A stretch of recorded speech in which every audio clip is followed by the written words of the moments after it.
I lived under the belief that I would just someday marry a rich man and he would be good at finances. And then at that point, I didn't have to worry about it anymore. If you don't have the fire inside of you, get some credit cards and manufacture debt. Okay, so today we're going to be checking out some experiences from other people making bad financial decisions. Now, of course, all of us could learn from our own mistakes in life, but I think one of the positive things about social media is that you can kind of get anybody's perspective and experiences in life virtually instantly now on TikTok, on YouTube, and you can learn from a lot of other people's mistakes and what to avoid in your own life, and hopefully that'll make you improve as a person faster than just making all the mistakes yourself. So we have some clips, some examples, along with some of your comments from previous videos, but if you want to be featured in a future video, leave it in the comments down below. But I think we're going to start off with the most ridiculous one. My most successful friends are like alcoholic, abusive dad, absent mom, you know, that kind of trauma like shapes people different, way different. That's hard to manufacture. You can do it, but it's risky. And that's the point, you know? And I literally recently have been telling guys like, hey, if you don't have the fire inside of you, get some credit cards and manufacture debt. And if you do that, guess what? Now you have to perform, or else there's genuine consequences to you not performing. All right, so for everybody watching this video, please don't do that. I get the kind of viral TikTok clip he's trying to get out of this with, I actually had to look this up to get it dead right, but the quote, it's hard to get up and do road work at 5 a.m. if you're sleeping in silk pajamas type of, you know, you got to manufacture the trauma, the hardship in your life and force you to work and force you to provide, I guess. So apparently this guy's advice is to just immediately destroy your financial future and hope to God that you have the intelligence to be able to recoup that money and make a business, maybe content creation, I don't even know, something to generate tons of money to get you out of it. But for anybody legitimately trying to do it, I would say a overwhelming majority would just end up becoming one of the people I talk about in my debt videos. So yeah, probably not the best financial advice for anybody to do. Pretty ridiculous, honestly, but we're going to switch over to something that I bet we're going to see pretty soon in the future, especially with what has happened in the crypto market lately. In 2020, I got involved in a Facebook group for cryptocurrency. And these people were like professionals at making you feel like you were part of a family. They really made me feel like we were all going to rise together. Like we were all going to just like become millionaires overnight. Like this was for the small people, this was for the little people, this was for the poor people kind of thing. There were a lot of posts about how people had done this before, like people would post their like expensive cars and stuff like that. You know, this seemed very appealing to me because I'd been poor my whole life and it was like, had a little bit of money saved. But yeah, so they told us to invest in these coins, like the whole group together, we're gonna do it together, like David versus Goliath, like invest in these coins, and these coins came out and I invested in it and like I watched it shoot up and then I watched it fall to zero in like less than 60 seconds and I lost all my money. So this is a cookie cutter rug pull that a lot of people dealt with during COVID, around that 2020 era with the cryptocurrency and all the altcoins and meme coins rising. Magically, everybody had the next Bitcoin killer and none of them made it. So she was in one of these groups on all social media. I've seen it on Facebook, on Discord, Telegram, WhatsApp, any of these sort of groups to try to manipulate people, especially the types of people who don't have a lot of money. So you give them that pipe dream and you show them your nice new BMW or Mercedes, and you know, you could get this too if you just invest into this no-name coin. And with what crypto has done in the past couple weeks because of the election, I could see a whole nother round of all of these magic gurus and all of these rug pulls with these random coins, especially seeing how much Doge went up. Hopefully you're smart enough not to fall for these kinds of tricks, and that's why I put this clip in the video. But you know, over the next few months we're going to see a few more of these videos come out. We have a comment from one of you guys: the worst financial decision anyone can make is to take out a $30,000 loan for a wedding and then get divorced a year later. Now, this was from the wedding debt video. People were legitimately taking out loans or having monthly payments like it was a car note or a mortgage for a wedding. And I mean, like it or not, the divorce rate is pretty high. So there could be a situation where you are legitimately paying off the loan for the wedding and you're not even together anymore. That seems like a worse deal to me than any other. At least like at a car note, you have a vehicle. It could be an overpriced depreciating vehicle. but at least it's something you could use. We have another quick clip here that I think a lot of people actually fall into this category. I don't think there's too many conversations about this in finances. Things that can absolutely ruin your finances in your 20s. Pets. Pets are so cute and I love animals, but they are a luxury, not a necessity. Pets are really expensive when it comes to bills, food, other supplies. I also think getting a pet when you can't financially handle the responsibility is a form of neglect. Can't afford the vet? Don't get the pet. Now, I don't want to say it's on the rise because I haven't seen any statistics talking about it. However, we could talk about a couple generations ago, of course, the American dream. You have your own house with a white picket fence. You have like a lab, a couple of kids, family. We've heard it a million times, but it's become increasingly more difficult to achieve that. People are also single and either don't want to have children or don't have enough money to raise them. So they end up owning pets and kind of taking care of it like their child. Now, I don't think it's unbelievably expensive to have a pet, but it's definitely not cheap. I do agree with her form of neglect, especially with people we've seen in previous videos. There was a woman on the financial audit, which is not a good sign in the first place, who I think spent $6,000 on her dog. And being on that show means she was not in the best financial situation. We saw another one where a woman was talking about her debt, and on a whim, she just ended up buying, I think it was like a $4,000 to $5,000 parrot. Because I guess it's just okay to make that decision in a single afternoon and now have an animal that's ungodly expensive and something you actually have to try to take care of while you're in copious amounts of debt. We have another comment from one of you guys. If I could turn back the hands of time, I wouldn't have gone to college. Had I known all you have to do is take an exam to obtain certifications in both pharmacy and computer science, I wouldn't have student loans, which so many people have right now, and I wouldn't feel hard pressed about finding a job. I had no clue about those exams until after I was done with school, which was pushed onto me. Now I'm sure to research topics rather than rely on my elders to teach me anything. There are always other options. And I could go back to when I was 17 years old in high school. I knew nothing about the world. I 100% agree. It's your parents or the teachers or the counselors, just older figures in your life, basically tell you what to do, and you do it because you know nothing else other than going to school every single day. Like, what else have you done? Maybe you've had a couple jobs in your life during high school, but no real world experience. So I think one of the positive things about sites like TikTok, where short form videos are very popular, is that you get many people from the younger generations watching the millennials or Gen Xers talk about their life and their experiences, and maybe you could shape and change the pattern of their lives if they don't really know what they want to do either. Alright guys, the time has come where I debut my worst financial purchase ever. And just purchase in general. This was my worst purchase ever. And I know hers is like towards shopping at Chanel. I bought this out of the country, like I didn't buy it in the US, and I've never seen the color ever again, probably because I was the only person who bought it and then they discontinued it. But as you can see, she's just impractical. I've literally used her once. I'm scared of staining her. I'm scared of getting mugged with it. I live in New York. My friends hate her because of the color. I love the color, like I love the bag, but like there was no need, like I should have gone black, and obviously there's like no return.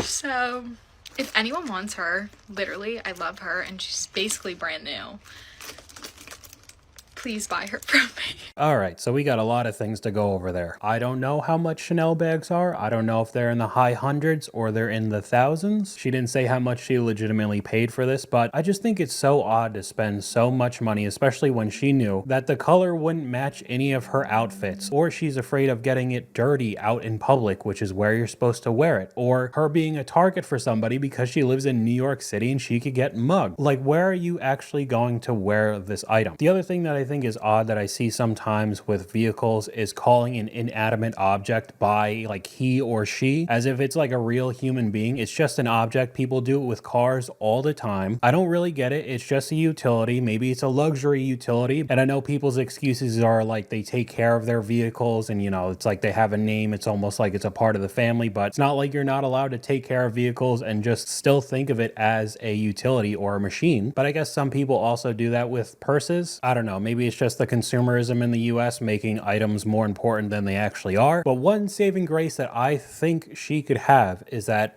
If it was legitimately a very odd color that she never saw before and it was discontinued and it's in that good a shape because she never wore it because she thought she was going to get mugged, she could most likely resell that online to somebody who loves that super expensive limited edition luxury items. She could probably actually make money off of it if it is legitimately the situation. So hopefully at least she has one sort of out from it, but I think a lot of people will end up doing that. Maybe they do it as a gift for themselves. They buy some sort of luxury item that's way more expensive than it should be, and then they don't even end up using it because they're scared of it falling apart when they actually use it in public. It seems very odd to me. We have another comment from one of you guys. I made a big mistake buying solar panels. It was supposed to be 5 panels on the front of my house for $18,000. They did the front and back and cost me $30. What a scam. Overall, my electric bill is $45 to $50. Now, I don't know how much cheaper that actually is than what it was before, but I think that extra $30,000, you're going to have to use quite a bit of electricity to even out that money. But another thing that I saw with solar panels and why so many people dislike it is that the technology gets better pretty consistently. So say if you get solar panels on your house, in 5 years, most likely it'll kind of be outdated, but it's not like they just give you the newest model for free. So you're going to have to repay for that with it already being 5 figures to put it on your house. Along with it being in MLMs, I know the door-to-door solar thing is a very popular MLM tactic. Just a whole messy situation. I don't want to be a part of it at all. Unfortunately, this guy lost $30,000 because of it, but actually not as bad as the next clip. What's the dumbest financial decision you've ever made? My car, How much did it cost? $80,000. Ooh, what's your car payment on that? Like, I paid it off. It was all the money I had. Emptied out the There's bank account. nothing left. What kind of car is it? M4 competition. Kind of worth it, I'd say. So this is all too common with that exact demographic, the younger adult males who maybe socked away a whole bunch of money for a couple years and then spent all of their money on a vehicle. I don't care if it's the M4 competition, it's more desirable than getting like a 430i, still going to depreciate. And now you have absolutely no savings. But I think one of the reasons why this happens so much is that you could see the comment section and they are just glazing this dude. You could sleep in an M4 competition, but you can't race a house. M4 competition is definitely worth it. This dude passes the vibe check. The M4 competition is my all-time favorite car. Really? BMWs are just gorgeous. Out of all cars, the bucktooth M4, that's your favorite car of all time. Really? It's much easier to say that when you didn't shell out the $80,000 and then all the maintenance that comes with having a vehicle like that. But so many guys want to just have that validation of, oh, that's a pretty nice car, and apparently it's worth losing $80,000 and having absolutely no money to your name. Pretty crazy trade-off if you ask me. It's some big financial mistakes that I'm never going to recover from. Not dancing on TikTok in 2020. Actually crazy all the bread that I missed out on and not renegading like my life depended on it. As a matter of fact, I should have started in 2018. Really get a head start on it. Not starting YouTube in 2010. That kid who reviews toys, he literally schooled us all, bro. The kid got $30 million before he even took his first driving exam, bro. Like, that should tell us all something. They have not buying a house in 08. Like, I was somewhere in preschool doing nothing when I should have gone to work, bro. It's a lesson for us all to learn from. Okay, so this clip is a little bit more comedic, but I did want to put this in because I bet many people are thinking this now, especially over the past 4 to 5 years. It's always the, oh, I should have done this, I should have done that. We're in so much of a worse situation. I'd be so much better if I bought a house before COVID, or of course, we all bought Bitcoin 10 years ago. We'd all be millionaires, right? Maybe some people are regretting going to school. I'm seeing that a lot more, but I do understand looking back on the past and learning from your mistakes, but kind of sitting and wallowing in that despair, I guess is a way to put it, will just make your life worse overall because you'll constantly be thinking of, oh man, I could have made so much more money doing this, or I could have gotten a better degree, or I could have been like the next Charlie D'Amelio, or the next, I think it was like Ryan's Toy Reviews, influencer content creator type of person. Maybe thinking that way and then moving on forward with your life could be pretty positive, but just sitting in that constant loop of, oh, I should have done this, I could have gotten in better shape, maybe I could have been a professional athlete or something like that, right? Will just overall make your life worse. We have another comment from one of you guys. One of the worst financial decisions would also be involving yourself in an MLM. Never do that. If someone ever contacts you about that, run. Now, I've talked about some MLMs scattered throughout my videos. I haven't made a dedicated video about it yet, but it does seem to be evolving. It's not like the Mary Kay cars back in the day, or I think like door-to-door knife salesman was pretty popular a while ago. Same thing with the solar panels, like we said earlier. Now I'm starting to see Indeed, like job application scams, where they try to make it sound like it's a normal job and you actually go and work for these companies. It ends up being an MLM. It's just different ways to to recruit because more people are starting to realize how much of a scam it actually is. So they're starting to evolve also. Okay, let's talk about the worst financial decisions I've made so far in grad school. Okay, so the first one I feel like is pretty common, but it's a really bad one, and I felt like I overspent on furnishing my apartment. Even though my apartment came furnished, I wanted a Pinterest dream apartment. Definitely would not do that again. The next one is under budgeting for conferences. I don't know why no one told me this, but going to a new city for 2 to 3 nights is expensive. Whatever money you budgeted for that conference, double it. And the next one, it hurts my heart to say, but honestly, is getting a dog. Now, don't get me wrong, I would literally not give up having a dog, and I know a lot of people are anti getting a dog in grad school, but I feel like it's been the singular best thing that I've done for my mental health, but that does come with some financial downsides as well. I cannot tell you how much I've spent on vet bills so far, so definitely not my wisest decision to use my broke grad school days to get a dog, but, well, it's a sacrifice I'm willing to make. And last one's just petty, but I should have been spending less on Ubers. I could have been taking the bus. Public transportation is great, folks. Use it. Now, I have no experience with this. Being a community college dropout, I was a pretty far away from grad school, okay? But it does seem like a lot of the people who do go to grad school end up kind of living the lifestyle that they would get outside of it because, you know, they're going to be a lawyer or something in the medical field, right? Like high earners. So I've seen videos similar to this where they're trying to get that almost Pinterest influencer lifestyle type of house or an apartment. They're spending a ton of money while going into massive amounts of debt, not really working and making a ton of money because they're in school so much, and they start putting themselves in a hole very quickly. Same thing with going to conferences, of course, going to different cities. None of the places they're going are really going to be cheap. Another example with the dogs being more expensive than you actually think, and then of course the Ubers around those cities that they're going to conferences in or with their friends at grad school. It seems to me like it's almost a lifestyle creep before the lifestyle actually sets in and they get that kind of job where they are making that kind of money. So it honestly seems like a pretty dangerous game to me. So we have a comment from one of you guys that kind of goes hand in hand with that comedy clip of the guy talking about he should have made a toy channel a long time ago, but the worst financial decision was using money that I earned in my 20s frivolously instead of putting at least 10 to 20% away. Would be sitting pretty, but hey, it could be a lot worse. And that's probably on many people's minds right now. Over the past couple years, the same sort of normal middle-class lifestyle has become more difficult, and everybody will go back and see that they spent more money on something they probably shouldn't have, and they should have saved it or put it in the S&P, you know, been safer with their money. And they're not incorrect with the statement. I just think learning from that and moving on would be a lot better than just constantly playing it in your head over and over again that, oh, I made bad decisions in the past and now I feel bad. What's the worst financial decision you've seen someone make? A friend of mine who is very bad with money and his girlfriend bought some sort of water filtration system from a door-to-door salesman. He has to pay something like $300/month for this filtration system. He was all stoked because it came with a free set of pots and pans. Fast forward a year and his girlfriend has broken up with him, moved out of the house, and he's had to sell his home because he can't afford to live there. The water filtration system is now sitting in a storage unit where he still pays $300/month for it because he's on a 2 or 3 year contract.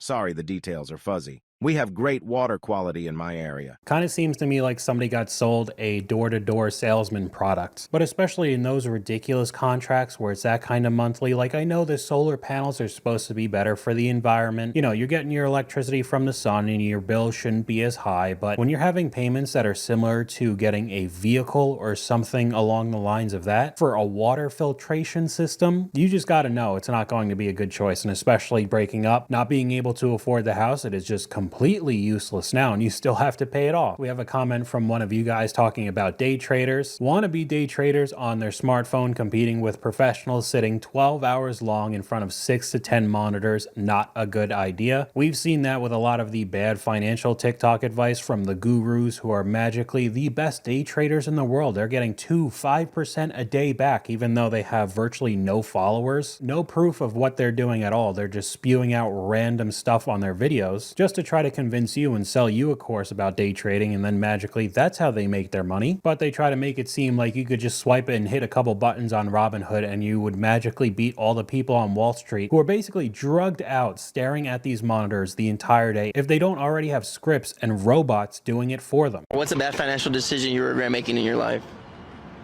Probably coming to this expensive college called Columbia. Why? What about it? It's not worth it or something? I hope it's worth it, but for now, I'm kind of figuring that out, if it's worth it or not. Right. And what are you going to school for? Theater acting. Do you take out any student loans for that? I did not. So this one, we have another school one. Now this particular person kind of dodged the bullet because I guess he has a free ride or something along the lines of that where he didn't take out loans, but that has also become very common where they'll go to a really nice school to get that badge of honor that I went to this university, I went to that college, but then they'll take out 6 figures worth of loans and they don't even know if it's really worth it yet. That seems like an insane decision to me. Now, like I said, this guy's in much better of a situation because it actually didn't cost him much, but that is definitely not the majority of people who attend college. So I'm not just trying to be a 100% hater on going to any sort of college or university. When you're done with high school, it's just you have to know what you actually want to do. Not just kind of bounce around, go from major to major and waste way more money than you should just because your parents told you had to go to college. About a year ago, I was in 10 grand credit card debt. I had maybe a 570 credit score. I had collection agencies that were after me. I just wasn't in a good financial place and I didn't want to accept responsibility that it was my fault that I was in this place. I lived under the belief that I would just someday marry a rich man and he would be good at finances, and then at that point I didn't have to worry about it anymore. It just would become his responsibility.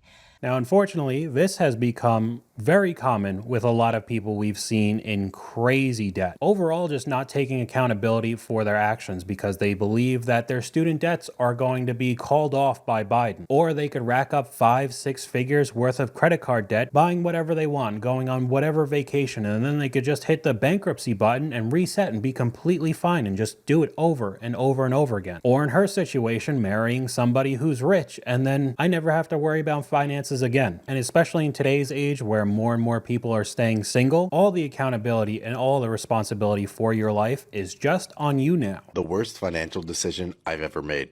I talk a lot about my finances on this channel, but I too make mistakes. My first job out of college was at a large startup here in the Bay Area. This is the job I had before I joined Brev.dev. As part of my pay, I had cash compensation, which you've probably heard the numbers, they've become memes like 157, 171, etc. And then I also had stock options. This is very common for startups. They'll give you options to be able to buy the stock at a certain price, with the idea that when the stock becomes worth a lot more, you'll make a lot of money. But of course, there's a catch. If you ever leave the company, like I did in January to join Brev.dev, then you have 90 days to exercise your options, meaning you have to pony up your own cash to buy the shares at the price that they've given you the right to buy it at, or they disappear. I decided to purchase all the shares that I had vested at that point, which was around $20,000 worth. Not even 6 months later, that company got acquired. But not every acquisition is actually a good thing, like in the Brev.dev case. This acquisition was basically an admittance of defeat. Investors in the company have what are called preferred shares, meaning they get their money back first in any kind of liquidation event. Well, in this particular case, the company sold for less than the total amount of money it had ever raised, meaning I threw that $20,000 directly into a dumpster fire. Of course, I wouldn't have made this decision if I couldn't afford to lose that money. That's like rule number 1 of making risky investments. But of course, it still does sting to lose that much money. So I think a lot of us, when we hear about stock options in companies, there's always that story of somebody with a normal job just net worth exploding because of it, because it's the next Facebook or that level. Like, I think one of the most recent ones is how much Nvidia stock has gone up over the past few years. And a ton of the people who work there are unbelievably rich because of it. But there are always two sides to this situation. And unfortunately, they lost $20,000 on a company that just fizzled out, basically disappeared. It wasn't going to be the next tech giant, and that could end up hurting a lot of people. I mean, I guess he was able to take that $20,000 hit, but I definitely would not be happy if I lost $20,000 from my old company. And then we have the last clip here, which I think is a lot more common than many people think. Guys, I accidentally just paid $7 for apartment coffee without cream or sugar. This shit is nasty. It's at 39 cents, but like per ounce. I thought I meant for the whole thing because it was an apartment. It's gross. Now, I don't like coffee. I just don't like the taste of it at all, but my girlfriend ends up getting Starbucks, and I don't want to say that it's like a 50-50, but there's a good percentage where she gets basically the same drink every single time, and there's a good amount of the time where she just doesn't like the taste of it. They just didn't make it right, which I think is nuts. You're paying like $6 for a drink. I think hers was even more. So if you go to any of the other like yuppie coffee places that are the step above Starbucks, it'll be even more expensive, and it's not even a guarantee that it'll taste as good as the last one. Now, I stopped drinking Monster because I knew the caffeine was affecting me, but at least when I opened up the Monster can, it was the exact same taste every single time. There was nobody making it that could possibly mess it up. I just find it really odd where it's almost a crapshoot. You're going to spend a ton of money on coffee and it might not even be good. This is the worst financial decision I have ever made. I'm sitting in the worst financial decision I've ever made. This is a 2017 Ford Focus Titanium. I bought it brand new with 373 miles on it. The MSRP was $32,000. The dealer discount was $6,000, so I ended up getting this for $26,000. The term length that I bought this for was 6 years. So if I would have made the minimum payments every month, it would have been paid off last year. Thankfully, I paid it off in 2 years. I took this car to CarMax recently, and they gave me an offer of $2,500.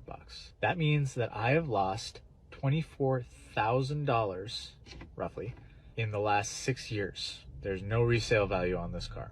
It's a little bit of a kick to the gut. Now, I do want to say right off the bat, I know that CarMax is going to be one of those places. I would say almost any place where you go, like a dealership, somewhere to sell your car, they're going to lowball you. So I highly doubt that a top-level trim Ford Focus is worth $2,500, but I didn't know that Focuses were like over $30,000. I get that the trim's nicer, but it's not that nice. But if you get an economy car that doesn't have somewhat of a decent resale value, which end up honestly just being like Hondas and Toyotas, I mean Subarus as well, but they're pretty expensive. Car brands like that actually have pretty decent reliability, you just gotta know you're gonna get absolutely screwed when you go to trade that in or sell the car and get another car. Hopefully not as bad as being $20,000 in the hole, but definitely a pretty big hit to start off this video. I won $100,000 after winning America's Next Top Model in 2017, and here is the story of my biggest financial mistake of my life. So after I won the show, they actually gave me a check for $100,000. Boom, baby, I'm rich. And for some reason, my little itty-bitty undeveloped brain thought that that meant it was $100,000 post-tax. Like, they obviously already took out the game show tax because I got a check for $100,000. Newsflash, not the case. So anyways, I go and spend the $100,000. I paid $60,000 for an apartment in New York, but I had a roommate pay me back, and then I subleased it and they paid me back. Anyways, it wasn't that horrible of an investment, but obviously not the smartest thing I could have done. And then the rest of the money I spent taking my family on like nice dinners, and I bought one pair of shoes, and anyways, I spent the entire $100,000. I also got a car. Like, yeah, I spent the money, okay? What I should have done was put aside 35 to 40% of the money for taxes so that I'd be ready to pay that. But I didn't do that. I spent it all. And so I spent the next several years paying back the money in taxes to the IRS. Whenever you watch a game show and you see like, oh my God, they won $10,000 or they won a new car or whatever it is, just take that with a grain of salt, because not only are they going to be taxed on the actual cashola that they bring home, but like when you get a free car, you don't really get a free car. You have to pay the taxes and then all the other things that come with winning a prize on television. Even though this happens to so few people in this country, I could still definitely see people thinking that like they win the lottery, they win $1 million and they actually get $1 million. And no matter how you make your money or you win your money or get any sort of financial gain, you got to know that the government's going to go in and take their fair share. They're going to tax you as much as humanly possible, and we're just going to let them, and then you have to deal with consequences like that. If there is one financial regret I have in my almost 30 years of living, it would be spending $30,000 on a wedding. The wedding industry has all of us girlies in a chokehold, making us feel like we need to prove something to everyone around us and have this massive, expensive, beautiful wedding. I fell under that and became brainwashed and went from eloping and having something casual and under $5K to having this $30K wedding in San Francisco with only 50 people. At the end of the day, I look back at this and I think about how much of that money I could have used for something so much more valuable, like a honeymoon, investing, paying for our businesses that we're trying to grow, anything. I know it's wedding season right now, and I just want to put this out into the universe, and if you're seeing this, it's probably a sign. If your wedding planning isn't about you and your spouse and it's about everybody else, don't do it.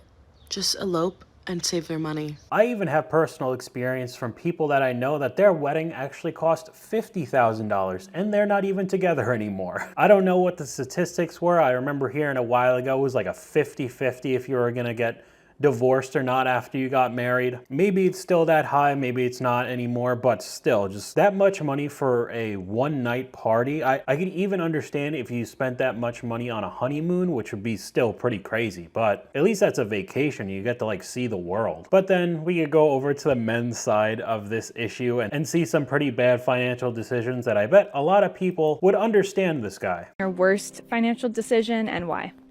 Unfortunately, my worst financial decision was getting married to my original spouse that I had and not having had any kind of prenuptial agreement. That was rather a devastating issue when we got divorced. Even though we had agreed to certain things, she decided that that wasn't good enough for her anymore, and wish I had protected the money I had before we were married and for things we'd agreed on. So that would be my worst financial decision. You could kind of just hear that the way that he talks about it, he is just broken. And this is all too common for a lot of men nowadays. So I mean, if you have assets before you end up marrying, you better start paying good money for a lawyer and be able to put everything in writing so you don't end up losing it if you do have that 50-50 of if we'll actually stay together or not. This video, we just have one that's kind of like a series that I've seen that is kind of more of a comedy skit, but still definitely happens if you've seen my previous videos with the car payments. Great news, sport. I actually got you approved in that 2009 F-250 out there. Only $11.99 a month. What do you say, man? I don't know. I was kind of planning on moving out soon. What do you think I should do? I mean, move out, buy a truck. I mean, look, I'm a car salesman, man, but let me give you my honest opinion off the record. How you gonna move your stuff if you don't have a truck, dude? You're so right. you gotta get the truck before you can move. Okay, right? okay, I gotcha. Exactly. You got any questions for me though before we wrap this up? I mean, the $11.99 a month, that's no problem. I make $3,000 a month, so like you make oh, dude, you're good. That's less than half. Like I'm not even half, dude. Yeah, and You're I don't have the full $5K to put down. You guys take credit card? Dude, we can put the whole thing on a credit card. $5K. Oh, let's go. I'm gonna be perfect then. Come on, man. We're gonna take care of you. Last question: does this include a warranty? So I know we went over that, but the bank's not going to finance the warranty. But honestly, with only a little over 200,000 miles and you're only financing for 84 months, you don't even need a warranty because this thing's not going to give you any trouble, and then it'll be paid off, and you'll be coming back to me for another one. You know, so I won't even worry about that, dude. You'll be golden, trust me. I mean, it does only have 200,000 miles. I should be fine. That's nothing for an F-250, bro. Cool. All right, so if you don't have any more questions for me, just sign there. We'll get it wrapped up today. Let's do this. Congratulations. Wait, what did you say? I don't have to spend a lot of time on that one. I've made a couple videos already talking about how ridiculous some of these payments people are completely fine with paying every single month. I mean, you're getting to the point where these are mortgage payments for like big trucks or nice luxury cars, even though people aren't rich. But here's probably the dumbest video that I have in this entire thing, just for some likes on TikTok. Oh, darling. And that's it. You just go to the comments here. $1 turned into $1,000 because that turbo is now fried. Was it worth it for the 4,000 likes? Like, bro threw away $1,001. I mean, the type of stupid stuff people do just for a little bit of attention online, that could be a whole video in itself if I really wanted to do the research. Just for a little bit of clout or a little bit of attention. A lot of the time, not even for like monetary gain. They just want the dopamine hit of seeing a whole bunch of people like their page. It's so stupid. So we're asking for auditions, okay? I need a financial supervisor and a stepmom. You want a stepmom? Okay. So, let me tell you why I need a financial supervisor. So, as a man, we don't buy a lot of things that are on sale. Women, y'all go out, y'all buy things on sale, and that's always the excuse you always hear. It's always on sale. There was a sale. So for men, it's hunting, fishing, or tools, pretty much, and those things very rarely ever go on sale. But life hack, man. I'll tell you this. If you buy enough of it, they'll give you a discount. Let me show y'all what I bought. So this is why I need a financial advisor and somebody to take my credit card away from me. Yeah. It's getting bad around here. Lane's even noticing it. In all fairness, I blame it on him. I even got a new fishing rod for him. See? Yep. So, anybody want to sign up? Yay! See? Got to sign up now. Say bye.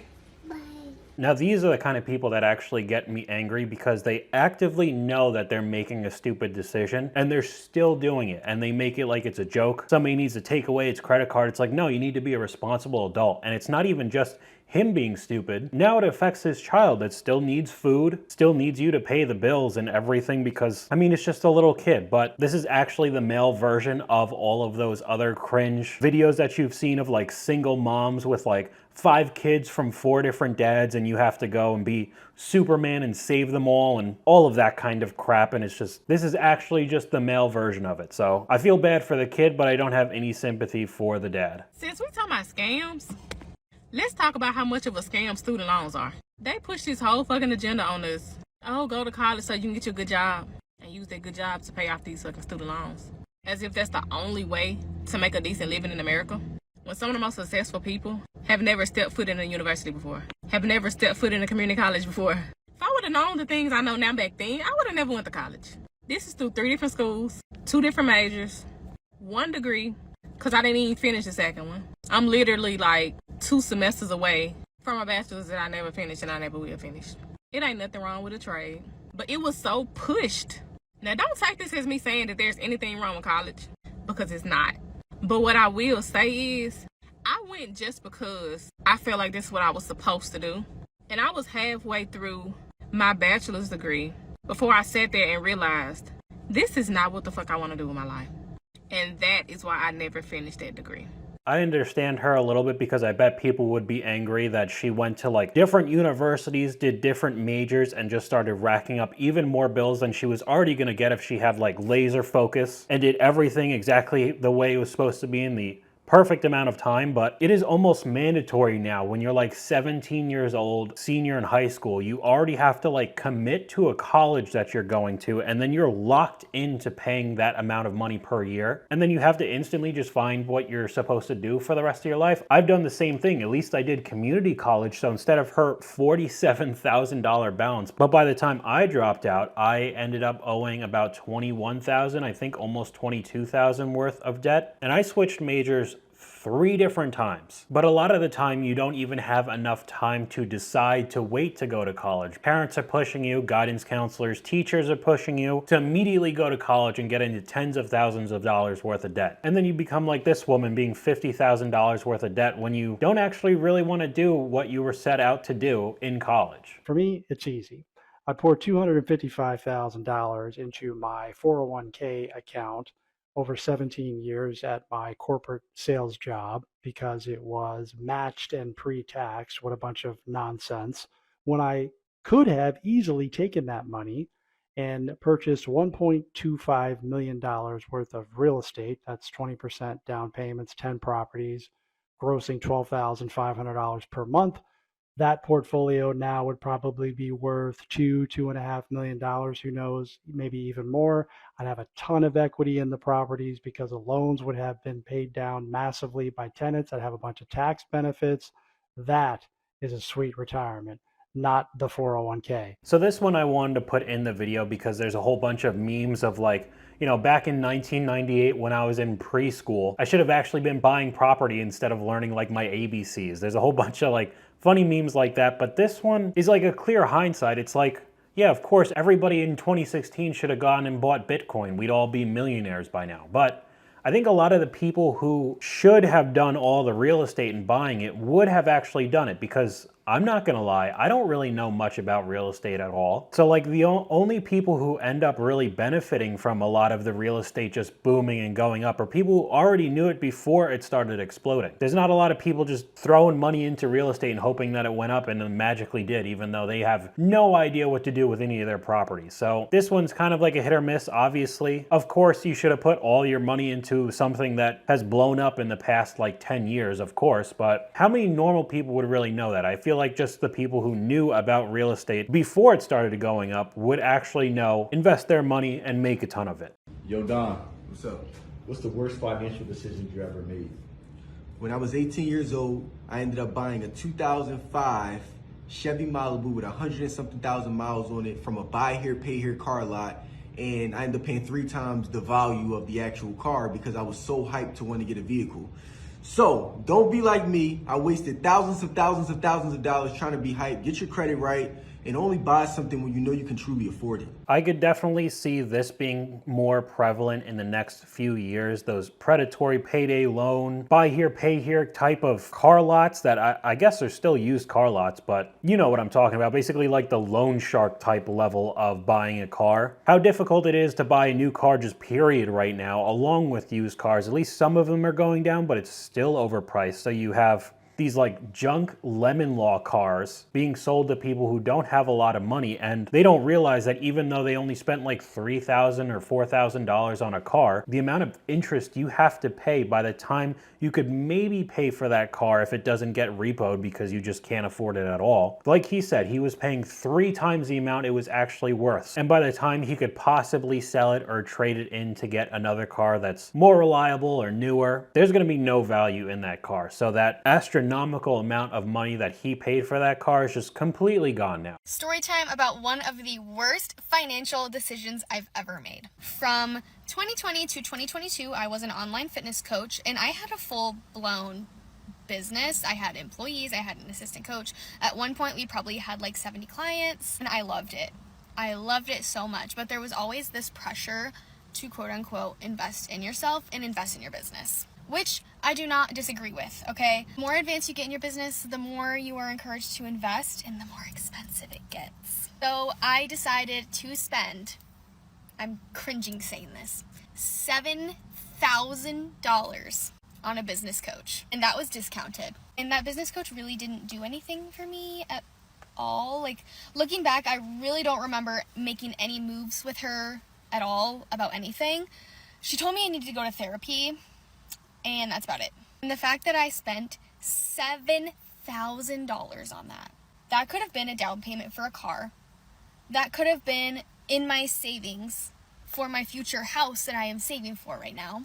The amount of regret that I have in spending that much money for a business that I'm not even doing anymore actively, I regret it so much. It was by far my worst financial decision I've ever made.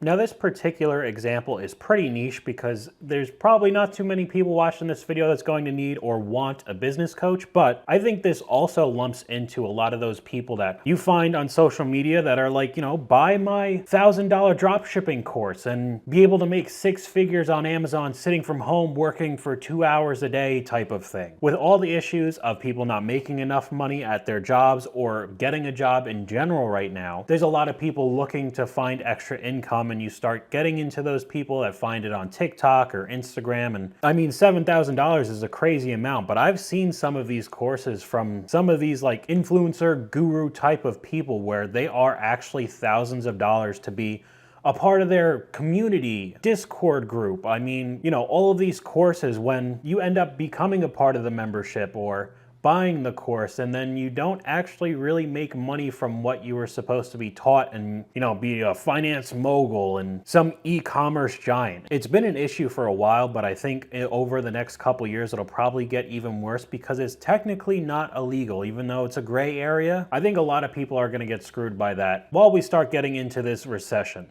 You should definitely avoid these 3 stupid financial mistakes if you ever want to become wealthy. I would know because I personally went through all 3 of them. After I graduated and got my first job, I was saving up a decent amount of money. My total expenses per month, including rent and food, was probably only around $800. And even though I was pretty young, I knew what I was supposed to do with my money.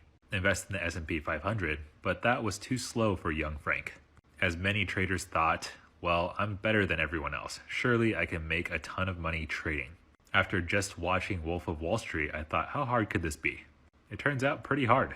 I had some initial success. I doubled $2,000 to $4,000 within a couple weeks. But then I promptly lost all of my gains and more within several days. The thing about penny stocks is that it's like a roller coaster, except you never know when it's about to drop. I lost so much money day trading penny stocks that I only had enough money left to fly to my new job and pay the first month's rent. Of course, I did not learn my lesson, and I would also start to day trade options. Again, I had some initial success, and one day I made over $50,000. But you can probably imagine how this turned out. I ended up losing all of my money again. This time stung a bit more because I found more success and I also had much more money to lose. Losing all of my money twice wasn't enough for young Frank though. Of course, I had to go for the three-peat. The next time I lost all of my money was through a cryptocurrency scam. The only lesson learned there was a very common one. If it's too good to be true, it most likely is.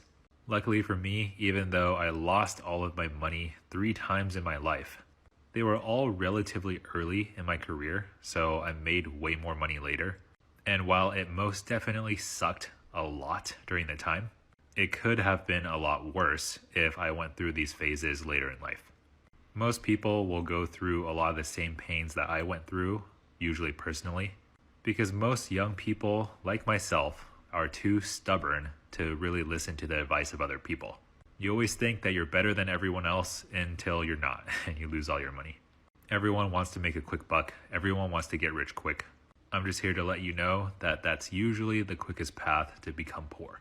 But yeah, you don't have to take my word for it. You can go through all the pain yourself and then have a cool story to tell other people on the internet. With that kind of stuff, penny stocks and the crypto, you're getting very close into the just straight up gambling portion of stock trading. I mean, you heard what he said. He got burned and then did it 2 more times. He didn't learn his lesson until he had to reset 3 times. And there's tons of people like that. Everybody knows what Wall Street Bets is. All the GameStop stuff, people making tens of millions of dollars off of it. Same thing with the Bitcoin like I was talking about before. But everybody wants to get rich as fast as humanly possible now. And like he said, it's probably one of the best ways to go broke. But actually the worst financial decision I ever made was taking all of the Bitcoin that I had in Robinhood, selling it, and then rebuying it in Celsius a few years ago, because Celsius, if you stored your Bitcoin on their app, they would pay you interest weekly, because they would take your Bitcoin and lend it out to people and pay you interest on top of that, split their earnings with you. So at one point I was making $700 a week just by having my Bitcoin in there. And I continued to buy Bitcoin because Bitcoin is going up, and I was so excited and I was making all this money off it. And I was like, this is so great, I'm gonna have so much money. But you know what they say? Not your keys, not your Bitcoin. If you store your crypto on a third-party app, it doesn't actually fully belong to you.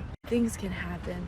Things can happen, and I knew that things could happen. So anyway, Celsius filed for bankruptcy. They've paused transfers for most people indefinitely. I cannot get my money out. I have more than a full Bitcoin in there. I was so proud of myself when I worked my way up to a full Bitcoin. It took me a few years, but I got there, and now that money isn't mine anymore, and you just have to laugh. This is why. Never invest more money than you can stand to lose. I mean, that's a lot of money, but at this point, I just have to laugh. At least my takeaway with this wasn't just the over-investing in Bitcoin and all of that like she was talking about. It's more of the shady brokers that I'm more worried about, because there's Celsius, I know that there's Voyager, there's even, I think FTX too, yeah? Say even if we're not talking about crypto, there's a lot of the high-yield savings accounts from these random banks that you've never heard of that have yields that are way higher than most of the, giant banking companies that you probably already heard of. And I know some people will say, like, a lot of them are FDIC insured, but still, I'd like to be a little bit more on the safer side if I'm going to be saving a ton of money in a bank and not just, hiding it under the mattress over there. So at least for me, I use Charles Schwab Marcus High Yield Savings Account. I think it's like a 4.4%, which I've seen as high as like 5.5 right now, at least today. I mean, it could go all over the place in the next year or so. But putting your saved money into something that'll grant you a higher yield than you should honestly probably get if you start seeing a lot of the competition is a dangerous game. You could say the same thing for dividend stocks that are way higher than like the normal like 2 to 4% that you would get. And unfortunately, at least at this time, she lost around $60,000 in Bitcoin because it's just locked away and there's no way she could get it. I never saved any money. All the way up to 40. Millions, made millions, spent millions.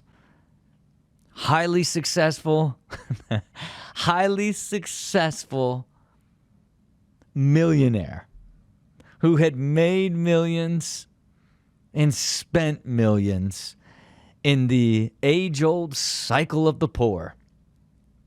The age-old cycle of the poor. It doesn't matter if you make $12 million a year or you make $12,000 a year.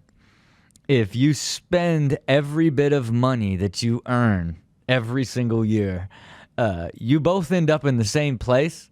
the same struggle, the same chaos, on two completely different scales. So we're starting off with somebody who most people would say is very, very successful. I think everybody's seen an episode of Fantasy Factory or Ridiculousness. A lot of people know who he is, along with being a professional skateboarder, but it didn't matter that he made a lot more money than most people will ever make in their lifetime. He was not financially literate for a very long time, so he just spent and spent and spent, and you still end up in a similar situation where you don't have any money, even if you have a TV show and, you know, brand deals, and you're well liked in society. It still screws you over if you don't know what you're doing. Now, I know it is still pretty different because he is a celebrity, so he knows a lot more people in industries that can make a lot of money, has a lot more connections to, you know, maybe people in LA, Hollywood, wealthier people compared to just normal middle class families. So he still does have an advantage and the opportunity to make more money in the future, even though he spent it all. But it still goes to show you could be rich and famous and super popular, make TV shows, but if you're not good with your money and don't have any knowledge on how to save and invest and grow your wealth, you're just going to end up spending as much as you make, and that could be in the millions. The next video we have is something that's very common in my age group, and I would even say the generation over me. As soon as they start getting promotions or start getting decent jobs, maybe out of college, if they do get a solid degree and land a corporate job, a lot of people end up making these mistakes.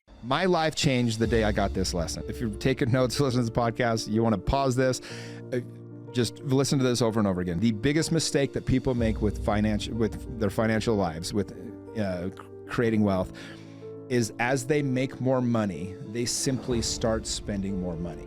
They go on nicer vacations more often. They get buy nicer clothes, a nicer car, bigger house. Next thing you know, they're having the same amount of money in their bank account as they did when they were barely making any money. They just have a little bit nicer life. The key to creating financial wealth is learning to live on less than you make. So in the age of social media and everybody flexing, everybody's got expensive purses, super expensive clothes, a brand new luxury car, they're going on vacations, and a lot of the people are just getting into credit card debt because they don't make that kind of money. But some people do end up making more money, getting promoted, getting a better job, and the first thing people want to do is upgrade situations in their life they don't really need to upgrade. Now, I'm not saying you have to live in a hostel and drive a car that's on the brink of just blowing up as you're trying to get to work, but people immediately want to be able to get like a lease on a 3 Series or a new Mercedes, or start going out to nice dinners and spending a lot more money, and then they end up in the same situation like the first clip, Rob Dyrdek. If they start making $100,000 more a year, but they bought a bigger house that they don't really need, they have a new car payment loan along with expensive insurance because it's a new luxury Mercedes or something, that extra $100,000 a year could just be eaten away at even more expenses. So yeah, you have fancier stuff now, but you're still in the exact same situation as you were a couple years ago with the last job. So we have a comment here from one of you guys in the older videos. This whole world is full of scams and fraud. Please be extra careful of these actually educated professional people because they're really good at manipulating and brainwashing you at your expense, and people fall for it. Many of them are fake and do not care about you, and you know who I am talking about. Now I'm not saying this comment has any relation to anything in this video, any of the people we're going to be checking out, but there are some content creators that I bet you've seen before scrolling on Instagram or watching YouTube videos. Some content creators make it look like they're way wealthier than they actually are. Then they make you want to have all these nice, special, expensive things that they do, even though a lot of these things are rented or leased. They could just be replica items like shoes and clothing. And then a lot of those people will have some sort of course for you to take because, you know, magically they made a whole bunch of money from cryptocurrency or NFTs or Forex trading. I mean, the list goes on, and then those people end up making a bunch of money because you spent $500, $1,000 on courses that were kind of just basic knowledge. If you really wanted to look up the information, you could just find it on Google. You didn't have to have some fake guru tell you about it in a series of just YouTube videos behind a paywall. And that's been happening for several years now in all different avenues. I've seen a lot of the investing space be riddled with it, self-help, any of the reselling stuff like Amazon FBA, even like eBay businesses I've seen. It is all over the place. And unfortunately, a lot of people fall for it and ends up hurting you more financially in the future than just completely leaving it alone. Up next, we have another one that I bet a lot of people will relate to in some way or another. What has been your biggest financial mistake? My ex-girlfriend. Oh, okay. In what way? Vacations and, just dinners. Just Okay. didn't work out. And this is why she's your ex-girlfriend. This is why. Okay. And if you could go back, what would you change? It was a good experience, so Yeah. lesson learned. I don't think I'd change much. Lesson learned. So Yeah. now just pay for less vacations and dinners? Yeah, stay single. Stay single. Okay, that's the advice. Well, thank you very much. I Thank appreciate your time. Thank you. Now, I'm not saying right off the bat that this guy is just 100% right. I would say a lot of people end up doing that sort of thing, dating people, kind of again connecting to the other clips, flaunting the wealth or trying to make it look like you make more money. You go to expensive dinners with somebody, you go on expensive vacations with somebody you haven't really been with for that long. You end up spending way more money than you probably should. And if it doesn't work out because of one thing or another, you're now out a lot more money than you would have if you just had normal dates. Maybe you made food together and you didn't go on vacations when you really didn't know much about each other yet. And I know a ton of people online, both men and women, will constantly go at each other going, I'm going to stay single forever. And it's actually getting close to like the toxicity of politics, of people just lobbing shots back and forth at each other on either side. So I'm not telling you you have to stay single to save a whole bunch of money instead of going out and having a girlfriend or having a boyfriend and, spending more money than you should. But there's more and more people every day that get very angry talking about this topic in any way whatsoever online now. So you could take his advice any way you want, but we have several comments back to back, all from you guys talking about the same thing. So I guess this was a heavy talking point on one of my older videos. My cousin spent $80K on a wedding. It was probably the most disappointing wedding I have ever been to. I was a wedding caterer for high-end weddings. They start at $45,000 and the high end was $400,000 to $500,000 just on one wedding alone. Clearly the $500,000 stuff will be for upper class people. Normal middle class people aren't paying that much, but there are still a lot of people paying the $30K on a wedding, like the next comment, who are still normal people that make $50,000 to $100,000 a year. As the owner of a catering company, I never understand why people get these elaborate weddings. I mean, it keeps me in business, but I would never do it for myself. And this was all just talking about one single clip of a woman spending, I believe, $30,000 on a wedding. That, I mean, you obviously could have invested in made more money from it or had an insane honeymoon and been able to travel the world for $30,000. And I talked about my own experience of somebody that I know that spent $50,000, and we have comments from you guys that's even more expensive. So this does tie into the last clip, spending a whole bunch of money on vacations and going out to eat and all that, and that could end up tying into getting married to somebody and spending way more money than you probably should. This might be the worst financial situation I've ever seen. How are we going and spending $225 on just Chick-fil-A? Why are we doing that? But we're just not simply making a minimum monthly payment on a card. You have chosen Chick-fil-A over dealing with the bills that you have signed up to pay. Do you not care? I do care. Like before I really combed through my finances, I was like, well, I'll be honest, I guess I didn't care. But now over the last few months, I'm like, where's all this money like going? So if you didn't care before, I'm curious, like, what has made you? Graduating college and realizing, oh, can't survive on my own and my parents aren't going to help me forever. Okay, you started wanting to change after graduation. This was your most recent statement, though. So this just happened. Yeah. We were just like, nah. I was spending every last dime on, like, gas. Like, every day I was, like, filling up. I can sympathize with that if we didn't just look at the statement through the same exact time of you just around and spending money on $250, which you had a minimum monthly payment of $40. You could have paid that. I could have. I chose to ignore it. There it is. So, I mean, the financial mistake is pretty clear. Obviously, buying stuff that she really didn't need on credit cards and then just not paying it back, and the interest gets all out of whack. I've talked about it several times before. I mean, the $250 at Chick-fil-A, that's a good amount of food. But I think there are a lot of people in that situation where they get into that bubble of getting told nonstop, you got to go to college, then they go to college, and then they end up getting a degree. And then magically, as soon as they graduate and get a job, they actually have to be an adult, and they're not just going to make $200,000 a year and be able to pay for all of this kind of frivolous spending that they've done over the past several years. And I feel like it's just been getting worse and worse with the younger generations that are graduating college, getting degrees, if they could even find a job right now. Because I've already talked about it, I wasn't terrible with any finances. I never spent money that I didn't have when I was like 18 years old, but the only reason I ended up being even more financially responsible and doing all the things you're supposed to is because I ended up wanting to work for myself. And you kind of have to be good with your finances and budgeting and all of that if you do want to work for yourself. I had to look it up on my own, and a lot of people never end up doing that, and they get into huge financial debt because of it. What has been your biggest financial mistake to date? Getting a credit card and abusing it when I was like 20 years old. Okay, Yeah. and that, I guess, shocked your credit score? Yeah, to say the least. Okay. And like it takes so long to recover from that. Yeah. It came down to not being taught properly how to use it, Yeah. honestly. Yeah. And so how has that affected you, like, now?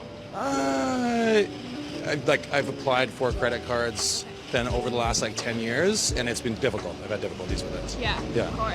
So So what advice would you give to younger you? search out financial advice, especially for credit cards, and don't use it as a bank card. Yeah. At all. Definitely. Yeah. Pay it off as soon as you can. Yeah. 100%. Definitely. Well, thank you very much. I Cool. appreciate your Yeah, have a time. good one. Thank you. So I'd venture to guess that a lot of people watching this video has seen several of my other videos talking about just that. There's so many people now doing exactly that, getting into really heavy debt very early, around that college age, 18 to 21, 22, and then they're just stuck because either they have to go and pay off all the debt and live way below their means or get a very, very good job just to try to stay afloat, or they have to file for bankruptcy, and then you lose 5 to 7 years. So you wouldn't really be in good standing till you're around 30 years old now. You've lost several years and have to go through really difficult times, and it all could have just been avoided if people didn't think that credit cards were just easy swipes. Buying the newest iPhone or the newest electronic or clothes, all of that stuff that has just been promoted non-stop on social media for years now. So now we got some other ones we could go through. Starting first with my college major. Even though I don't regret going to college, I do regret what I majored in because I really didn't do a lot of research about the career opportunities for this major, and I didn't really think too hard about what type of careers I would be interested in after college ended. So that when college ended, I was scrambling trying to figure out what type of job I was going to get. Now this one I could go both ways with because it's in the same boat of everybody being pushed from high school to immediately get into tens of thousands of dollars worth of debt to get a piece of paper and a degree that allows you to go work for some corporate 9-to-5 or whatever. But at the same time, if you're spending all of this kind of money to get a specific degree, you should probably know what kind of job you're able to get with that degree instead of just graduating from college and then having to run around and try to find some job when you did no research before graduating with that degree, and now you're just kind of screwed. So that one's kind of back and forth for me. And one to kind of connect that with the college, I don't know if this comment was just trying to bait people out. I think it might be, or it might just be ridiculously out of touch because this is kind of just nuts. I don't understand student loans at all. When I was going to college, my mother paid for my classes since I did not have enough money. So there were no replies to this. I don't know, because it honestly sounds to me like they were just baiting an argument from somebody in the comments. But if this was a genuine comment from a real person, I don't know what to say other than most people don't have parents to just pay for all of their college tuition, especially with how expensive it's gotten. So yeah, I'm just going to leave that one alone and we're just going to move on because that comment was kind of nuts. The next regret I have is buying cryptocurrency. Because I'd already gotten pretty good investing advice before making this decision, I never put in more than I was able to lose, but I got.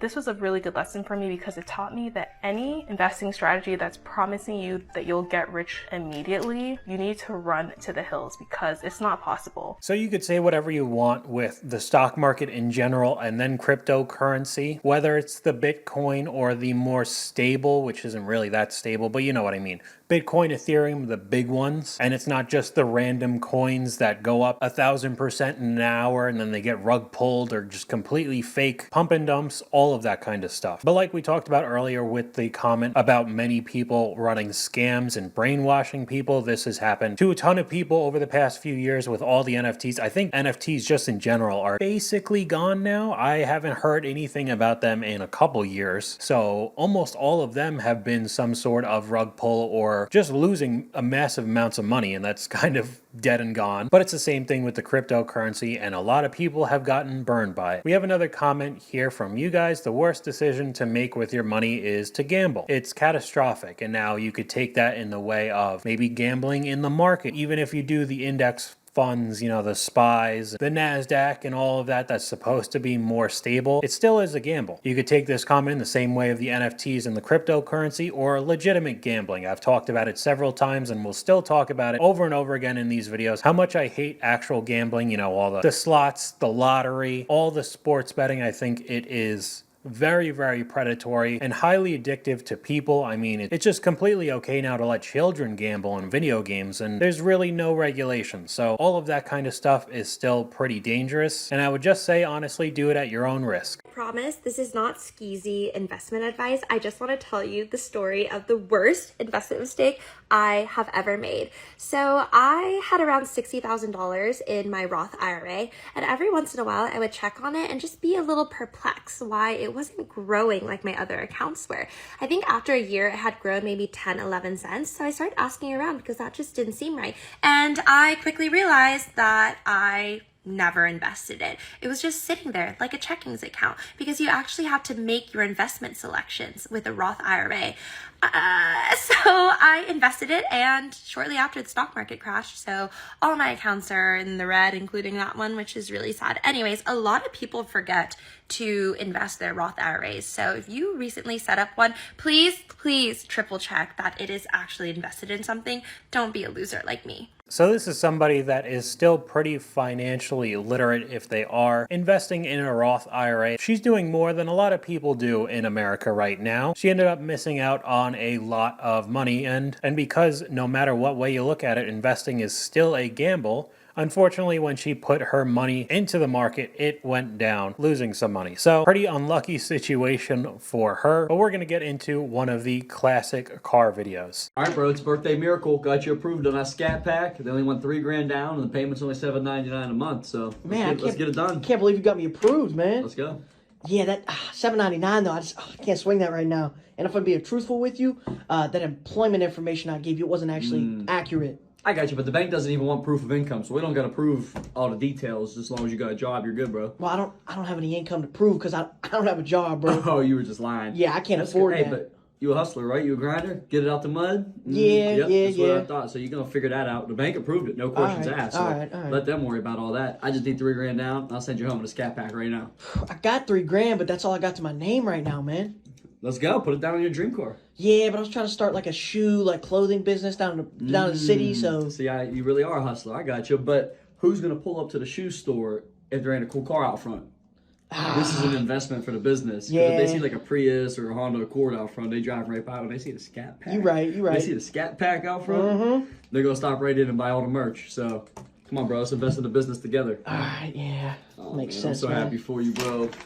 That's what I'm talking about. Get out the mud. So this is obviously exaggerated for comedic purposes, but this did happen at a pretty large scale over the past few years with people making a bit more money in the stock market or their jobs, real estate, all of that, and they ended up buying cars that they couldn't really afford, and then it turns into the repo videos that I've made on this channel. So this isn't happening as much anymore because the car market is finally starting to cool off. A lot of people aren't buying those overpriced cars. Those overpriced cars are starting to go down in price somewhat, but a lot of younger people, especially guys, will try to get these kind of cars that look cool or are really fast, even though they don't really have the income for it, and then they just get screwed in the future. What's the biggest mistake financially? People try to minimize their expenses and to save money, and what they don't know is they're just losing the opportunity to make more money. Every time I want to make more money, I just get a new car or something, and that for me, it pushed me up to make more money. So in almost opposite contrast of the last clip, that guy, I get where he's coming from in the way of, say if you're put under stress, like you absolutely need to make money because you bought some car, you bought a house or something that is probably out of your price range or comfort zone, maybe to some people it would push them to work even more or find new ways to make money, and it would help them out. But a vast majority of people would just end up turning into all of the car payment videos where, you know, they can't afford the cars anymore, they make bad financial decisions, they get repoed, I mean, they could go into bankruptcy. And I think a lot of the comment section in this video definitely thought that too. Sounds like how you get stuck in the hamster wheel, and he definitely had daddy's money growing up. So I get where he's trying to come from with this comment, but I would say a vast majority of people would just end up living over their means and then just being a debt slave or in the hamster wheel and constantly, you know, killing themselves just to try to make enough money to pay the next month's rent or the next month's payment for whatever they bought. So I want to share with you guys the biggest financial mistake that I made last year. And honestly, not even just last year, but my entire working career. It's so easy to fix, and no one really tells you these kind of things. And especially as nurses, we're not taught much about finance and that kind of thing. So I feel like this is really important to share. So up until last year, I had a Bank of America savings account. I was always taught, you know, put away a chunk of money from every paycheck into a savings account for emergencies, yada yada. But no one tells you that Bank of America, a regular bank savings account, sucks. You get 10 cents of interest, and you know, I just thought that's how it was until I saw actually another TikTok talking about a high interest savings account. So that's when I started looking into that more. I did a little bit of research. I looked at some finance blogs, and I already have a Capital One credit card. So I was like, oh, this will be easy. I'll just open up a high interest savings account with them as well and kind of keep it all together. You guys, the interest rate on these savings accounts compared to just a traditional savings account is crazy. I used to get like, I don't know, 5 cents of interest every month from my Bank of America, and now I'm getting like $40 of interest every month.